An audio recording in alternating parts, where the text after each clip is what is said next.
This one is for all the awakened moms out there today, and whether you consider yourself awakened or not, really doesn't matter. Um, there's a movement that's rising. I don't know if you guys can feel it, but there is this energy rising, and I don't mean it in the, I want to say cliche sense of like feminine rising, but there is this energy, this power that seems to be moving into women, especially the moms of the younger children, the school-age children right now.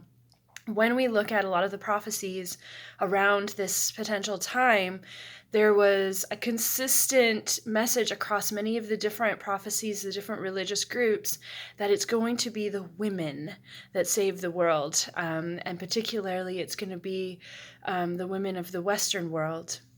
And when we look at what's happening right now, I've heard some really awful stories this week of how children are experiencing school, of how children are being treated, and it's the mothers that are rising up.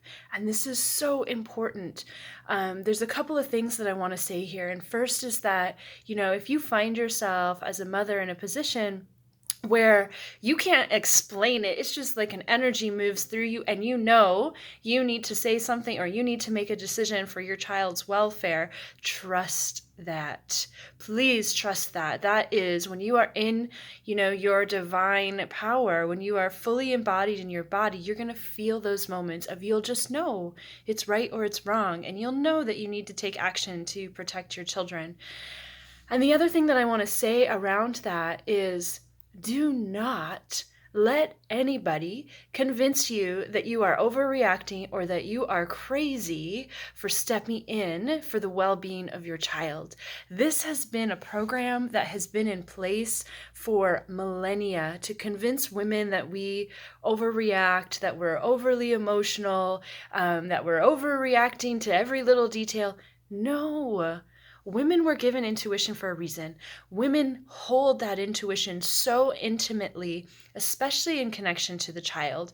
And a lot of that is because we are still energetically corded to our children until they reach their late teens, sometimes longer. And there's a reason for that, because the child is connected to the mother's energy. The child is supposed to be connected to the mother's energy because they not only share some of our life force, which is sometimes why we're so tired, but they're able to tune in to what we're feeling. They're able to tune in to how we view the world because we've been here a little bit longer. And so they're using some of that energy, they're using some of that wisdom and knowledge, the unspoken wisdom and knowledge that we hold, to move through the world, to help them survive in this world. And that is meant to be. There has been a very subtle campaign to separate parents, particularly mothers, from children. So it starts at birth. It starts before birth, actually.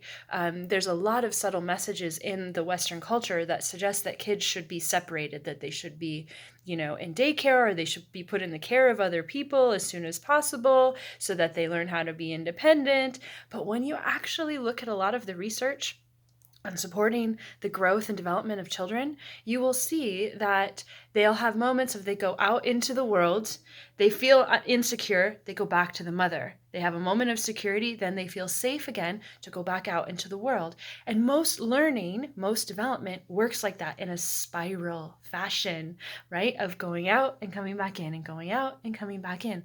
Mothers play a very, very important role. Mothers, just like children, are tuned in to the energy of the child when they are not with the child physically. So if they are at school, or they're playing with dad somewhere else, or they're playing with another family somewhere else, you still know on a subtle level how that child is doing, how they are connected. And your energy encapsulates that child if you're doing it, especially if you're doing it with consciousness, but even if you're not, your energy is still encapsulating and protecting that child. You have a bond. Okay, so when that child is in danger, when that child's wellness is diminishing or being, we'll say, attacked, for lack of a better term, you're going to feel that. And you're going to feel that first in your body. Okay? It's going to be felt in the body before it is felt in the mind. Okay? Before it comes out as words, you are going to feel it in the body. It's going to feel like a punch in the gut. It's going to feel like nausea. It's going to feel like something rising or bubbling up within you. That is reality. It is not an overreaction. It is not an overreaction. Okay? There are going to be, for those of you who are speaking up, for those of you who are making bold choices for your children right now, there's going to be people around you who try to convince you that you are crazy for trusting your body. But guess what? When we look at the quantum physics of how we exist in multiple in this reality, but also in other realities as well. And this is quantum physics. This is not woo-woo, airy, fairy stuff in the sky.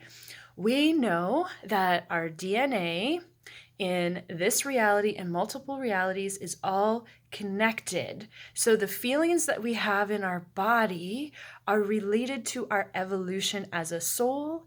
It is related to our evolution as a human being and as a collective race. So if we're feeling it in the body, we are feeling reality. Okay? The challenge is that so many of us have been convinced to leave our body, to float up into some of the astral realms, which is not bad. It's not a bad thing. It's a different path. But there is additional information, there is additional wisdom that is held in the body that is incredibly powerful. So if you feel those things in your body, do not let anybody get in your head and convince you that you are crazy. Take a moment, ask the body, why am I feeling this? What does this mean for me? What does this mean for my child or my children? And then ask for that divine guidance of what is the best course of action that I could take for the higher good of my family, of my children. Is this the time for me to speak up? Is this the time for me to, pull my child out of a situation? Is it the time for me to put my child in a situation? The answer is not going to be the same for all of us, okay? It's not. And so that's why sometimes, we do like to chat these things out, which is important and it's helpful. But at the end of the day, only you will know what's right for you and your child, because you are the one that holds the energy. You are the one that holds the bond. Okay, and your mission is unique to you, okay? And whatever's happening to you in this reality and other realities is unique to you. Now, it doesn't mean that there aren't other people having similar experiences, because I want this to be clear for all of you mothers who are standing up and supporting your children right now. You are not alone. Okay, you are not alone. There are plenty of other mothers out there who feel the same way as you do right now. And I want you to remember that. We have a friend here who wants to share this message. So please listen to your heart. Okay, and if the world is convincing you that you're going crazy, call me. Okay, and I will connect you to the moms who will remind you that you're not. You're really not. We need these voices to stand up. We need your voice, okay? And sometimes, our role is not to go to a protest. Our role is not to make these big waves, so to speak, in the world, or these big public movements. Sometimes our role is to make the small movements that from the outside looking in, they don't look like much. Just some people won't even notice that we're doing them. But for your child, they're huge. And for the collective, they're huge. Because one moment in time where you speak up and say, this isn't right for my child. One small decision, I'm changing my mind on this. It doesn't feel right.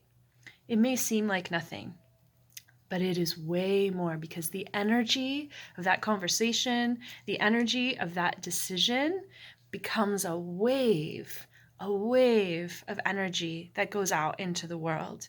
And you might not be able to see it, and you'll probably never get credit for the role that you played during this great awakening, but know that you're doing it, okay? Know that it matters, and know that it is probably one of the sanest things that you can do right now. So I wish you well as you reflect on all these different things that are happening in the world. And I'm always here if you need to chat, or join me on Tuesdays as well for meditations online. You can find info on that at soulinstitute.ca. Have a beautiful weekend.